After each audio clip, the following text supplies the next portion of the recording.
Hey everyone, it's Matt. Thought I'd do a second video. I took the day off work today and just sort of hanging around the house, so I thought it'd be fun to do another one. And I thought this would be a good opportunity after a short, brief break to resume reviewing the Beach Boys albums in order of release. A short, brief break of about 9 months it's been since I've reviewed the last one. The delay is due to the fact that Analog Productions re-released the first I think they're going to do 13 or 14 in all, but they released the first several Beach Boys albums in mono and in stereo. I got the first four albums about 9 or 10 months ago. I was waiting for them to release the next batch, and I kept waiting and waiting and waiting, and it took them forever. They finally released them here 2 or 3 weeks ago, so I finally went ahead and picked those up. I thought about in between just going to a used record shop and finding some used copies of these records so I could keep this series going without a 9 month break. But I really like the job that Analog Productions has done on these.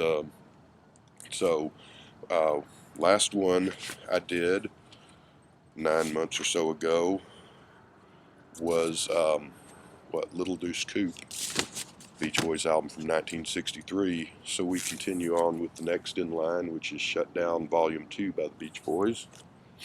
This is here's the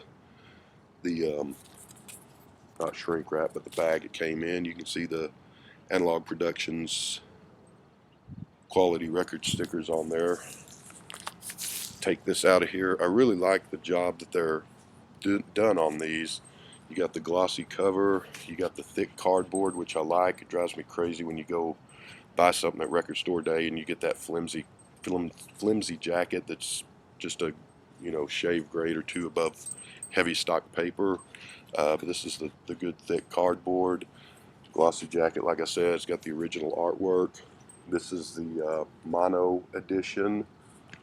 They also did the stereo, like I said, but I wanted to get the mono ones because that's what the way they should be heard, these early albums especially, and that's the ones that, just like with the Beatles mono records, the Brian Wilson paid a lot of attention to the mono mix, and stereo mix was kind of an afterthought in these early days. So we last one that I did the review of, Little Deuce Coupe, was their fourth album. This is their fifth album.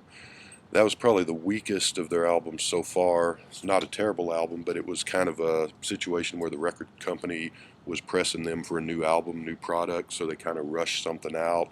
Album had some songs from earlier albums on it and had some songs that were just okay. It was definitely a rushed feel to the album, even though it wasn't terrible. This is a definite step up, a lot better than Little Deuce Coupe. So you're thinking Shut Down Volume 2, where's Volume 1? Well, there is a Volume 1. It's not actually called Volume 1, it's just called Shut Down. You can see it advertised there. It's not a Beach Boys album per se, it's a compilation, various artist compilation that Capitol Records put out that has a couple of Beach Boys songs, but it also has other people doing sort of hot rod songs. Beach Boys, known for surf music and hot rod songs, car songs in the early days. So it's kind of a compilation of car song, rock and roll hits and songs from late 1963. That was Shut Down. The Beach Boys didn't know that Capitol was putting that out, apparently, and when they found out that it was out and it had a couple of their songs on it and they had not been asked, they were not pleased. So this is kind of a tongue-in-cheek joke calling their next album Shut Down Volume 2. It's kind of a take on the Shut Down Various Artists album. This came out on March 2nd, 1964, reached number 13 in the charts. It's the first album without Beach Boy David Mark on it. He left the group. He would remain a paid member of the group until 1967, but he would not rejoin the group until, I think he rejoined sometime in the 90s with the touring group.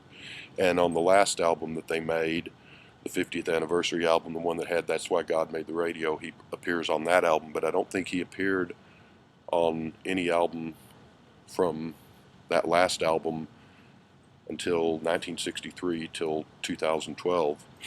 Anyway, Al Jardine had also been on 3 of the last 4 albums. That's him there, I think. Uh, but this is the first one where he's actually credited and on the cover. So the cover, I really love the cover. It's got a glossy cover, like I said. I think it's a really cool picture. This is Dennis Wilson's Corvette, and this is a Pontiac Grand Prix, I think, that belongs to Carl Wilson. So a neat cover. Came out, like I said, what was the date? March 2nd, 1964. So this is the first Beach Boys album to come out after the Beatles broke in America.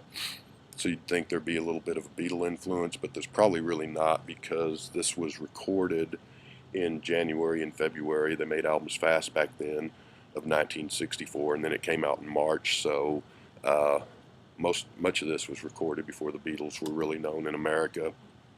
The next album will have a little bit of a influence of the Beatles, but we'll get to that later. So what else? Okay, I think I've covered all of that. We'll get to the songs. The songs are the important thing here. The album is a pretty short album. It probably runs about 25-28 minutes, but good stuff. It starts off with the song Fun, Fun, Fun, Till Daddy Takes the T-Bird Away. Of course, we all know that song. That was a hit single, made it to number 4. It's, it's your typical Beach Boys car song, kind of your early Beach Boys, pre-Beatles, British Invasion sound. Great song. We all know it. I'd give it a 9 out of 10. Second song on the album, we all know too. It's Don't Worry Baby, which oddly enough only made it to number 24 in the singles chart, which is kind of hard to believe now because it's such an iconic song. Again, a great song, sung lead by Brian Wilson. It's a beautiful song, nice ballad. It's a guy's challenge to a car race by another guy. He accepts against his better judgment, and the song is kind of from the viewpoint of the guy who accepted the race challenge, his girlfriend singing to him that, keep me in your heart and you'll be all right. Anyway, we all know that song is a really good one. I give that song a 10. It's funny because the Beach Boys are usually thought of as this good time, party on the beach, surf and sun, sand, and California dream type band, especially in their early days. This was the flip side of the single I Get Around, which is not on this album, which was the Beach Boys' first #1 hit. I Get Around is sort of that, I get around hanging out with my friends, driving around in the car in the summertime and looking at girls, and it's the upbeat, endless summer, carefree zest of youth type early Beach Boys song, where Don't Worry Baby is a very pretty ballad sung in falsetto, but it's also sort of a pensive song, kind of a dark beneath the pristine facade of that California summer dream.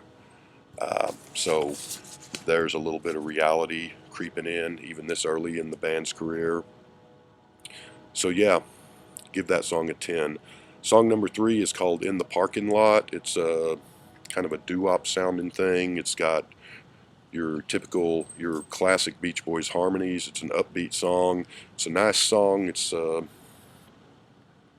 not much to say about it other than it's a nice song, but I'll give it an 8. It's a nice, pretty song. Song number 4, probably should have not wasted their time on it. It's called Cassius Love versus, my dog's barking. Cassius Love versus Sonny Wilson. This is a take on the Cassius Clay, Sonny Liston fight of 1964, of course, and of course Brian Wilson and Mike Love, who never got along.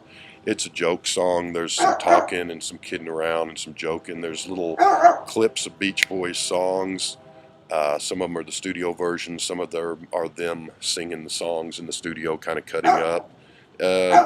Reminds me of those old novelty records where someone would be, like a newscaster would be interviewing someone, and the answers would be clips of different songs. Remember those? It's not exactly that, but it's just them sort of cutting up and having fun. It's pretty dated. It's probably pretty dated in 1964. It's not terribly funny to begin with. It's not, it's all right. I give it a 4 out of 10. It's there. It's filler. So you got the filler song, and then you follow it up with "The Warmth of the Sun," which is may well be my favorite Beach Boys song of all time. So you can already guess 10 out of 10 for that one. It's just a beautiful ballad. It's very, again, very longing and mournful and pensive. The band, not the band, but Brian Wilson and Mike Love. Mike Love's a jackass, but he can sing, and he could write a few songs. Um, they started writing that song, the legend goes, on the night of November 21st, 1963, and they completed it on the morning of November 22nd, 1963, several hours before John Kennedy got assassinated. And then when they finished the song and when they went in to record it, that's why they kind of gave it it wasn't written about him in the beginning, but it kind of took on that overtone in light of what happened, and that's why it's got a sort of a longing, mournful, but also very beautiful uh, music behind it.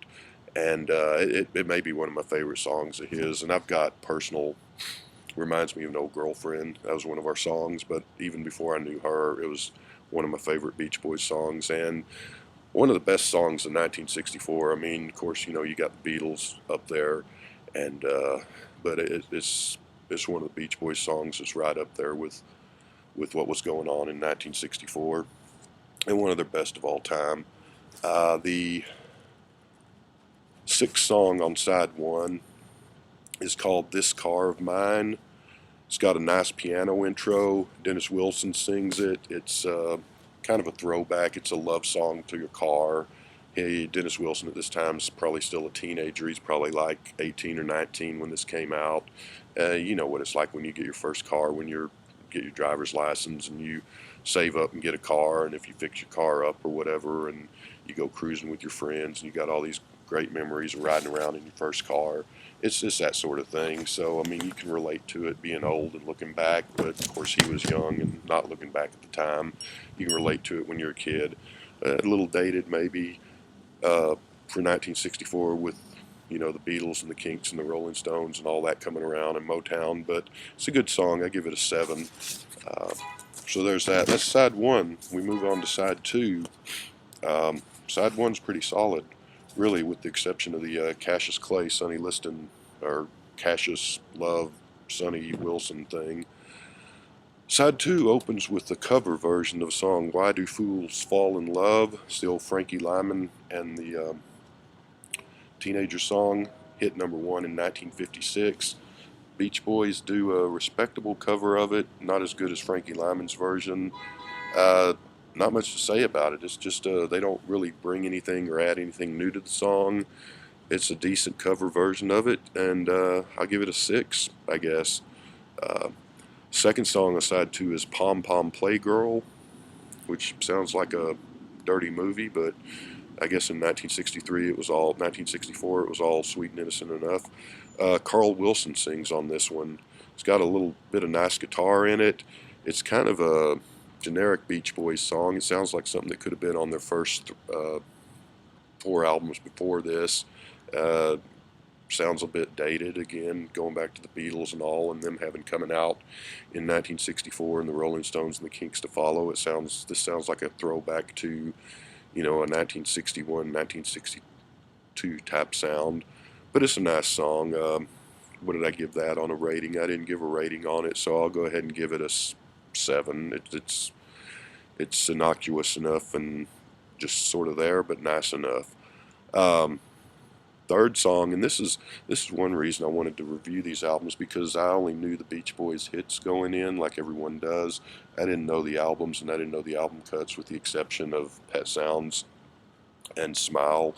So I wanted to go back and go through all these albums. I'm not sure how far I'll go, because I know some point in the 70s their albums pretty much turned to crap. So I don't know if I'm going to go all the way through all of their albums, but we'll see. But I wanted to go through these albums to kind of see if there were any hidden gems, and what the songs that were not hits, that were the album cuts, if they were any good or not, or if the Beach Boys were one of those bands where you just needed to buy Pet Sounds and the Greatest Hits album. And I found out that they do have a lot of good album cuts. They're so far, 5 albums in, there are a lot of good album cuts that were never hits or never got much radio play or any radio play. So that brings us back to Keep an Eye. Yeah, that's right. Number 3 song is Keep an Eye for the Summer. Uh, not quite the masterpiece of Warmth of the Sun, but the same kind of longing, beautiful, uh, lush harmonies and ballad song. It's I'm going to give it a 10 out of 10. It's a great song that I had never heard before, as far as I know. It's a guy who, from what I get from it, a guy had dated a girl in the summer, because it opens with, we said goodbye in September. Take it that a guy dated a girl in the summer, and they didn't live in the same place, and she went back home. She was just there visiting for the summer, or she went off to school, like to college or something. And so he's singing from the remembering the summer they spent together, and hoping that she'll be back once school's out in May for the next summer coming up, and kind of wondering what she's doing, if she's dating other people, if she remembers him or not, and hoping that she'll come back, but kind of in the back of his mind realizing that she probably won't, or if she does, she won't be the same, and it won't be the same as it was last summer. So again, it's sort of that reality creeping in of life and growing up, and that you can't just have the surfing and the party forever, unfortunately. And it's a shame you can't, but there you go. So I give that song a 10. The 4th song on side 2 is called Shut Down Volume 2, which of course the Beach Boys have a song called Shut Down. Carl Wilson wrote this, or is credited with writing it. It's an instrumental. It's I kind of like it. It's kind of fun and upbeat. It does sort of remind me of when you see those cornball teen flicks, which I love. I'm not putting them down because I love to watch them, but the Frankie and Annette Bikini Beach movies and all that stuff, the background music that'll be playing, or the scenes where the teens are dancing in the teen club, and it's that instrumental background music that's supposed to be rock and roll. It kind of sounds like that stuff. Uh, Dated cornball fun. I'm going to give it a 7, though. I mean, it's not, I don't know how much I'm going to go out of my way to listen to it, but I'll probably enjoy it when I do hear it. So yeah, 5th song, side 2, Louie Louie, or Louie Louie. Of course, that's, we all know that as the Kingsmen's hit. One of the greatest rock and roll songs of all time, in the Kingsmen's hand. Kinks did a version of it that sounds a bit different. That's pretty good too. The Kingsmen do the version. They're the ones that do the cream of the crop version. Beach Boys version of it, kind of a doo-wop bit throughout it. They're having fun. They're cutting up. It's nice. It can't match the Kingsmen's version. It's it's on par with the Kinks version. I'm going to give it a 7 because they're just having so much fun doing it. It sounds like they do an alright version of it, but the Kingsmen is the way to go, of course. Last song, and the 6th song on side 2, is called Denny's Drums, which is a Dennis Wilson song. It's an instrumental. It's a drum solo. I mean, has there ever really been a good drum solo song? You got Ringo on Abbey Road. You got Wipeout by the Safaris. Those are good. I guess Buddy Rich could do that sort of thing, but the rest of them, especially in the 70s when you got in the hard rock bands, and they'd always have to have one of their albums would have to have a drum solo that was 20 minutes long, and you just skipped over that because this one is fortunately not 20 minutes long. It's about 1:56. It's a drum solo, and it's okay. Seems a little longer than 1:56 when you're listening to it. It's a drum solo, and those are pretty boring usually, and that's pretty much the case here. I'm going to give it a 4. So that's it. Let's see here. Here's the sleeve they come in. You got the classic Capital Rainbow label, and if you can see there, they've got the Analog Productions and the Quality Records logo there too. Of course, you got the classic Capitol logo. 8.5, I'm going to give the album overall. It's a good one, and this is they released 3 albums in 1963. They would release 4 albums in 1964, and this is the first one of them. Came out, like I said, in March, so a month after the Beatles landed in America. Brian's growing as a songwriter and as a producer, getting more sophisticated, which is why a couple of these songs on here that kind of sound like they should have been on the 62 Beach Boys albums, or you wish they would have taken the time when they had this great stuff like Warmth of the Sun and Keep an Eye for the Summer and Don't Worry Baby. You wish they would have taken a little more time to do some other songs of that level. There was one other thing I wanted to list here that probably won't mean anything to anyone unless you're a musician. Warmth of the Sun is supposed to show Brian's growth as a songwriter because it goes from a C to an A minor to an E flat. I don't play any instruments, so I have no idea what that means, but apparently that was kind of an unheard of or a revolutionary thing to do in pop music in 1964. That was pretty sophisticated level of songwriting. So there you go for anyone who plays guitar or piano.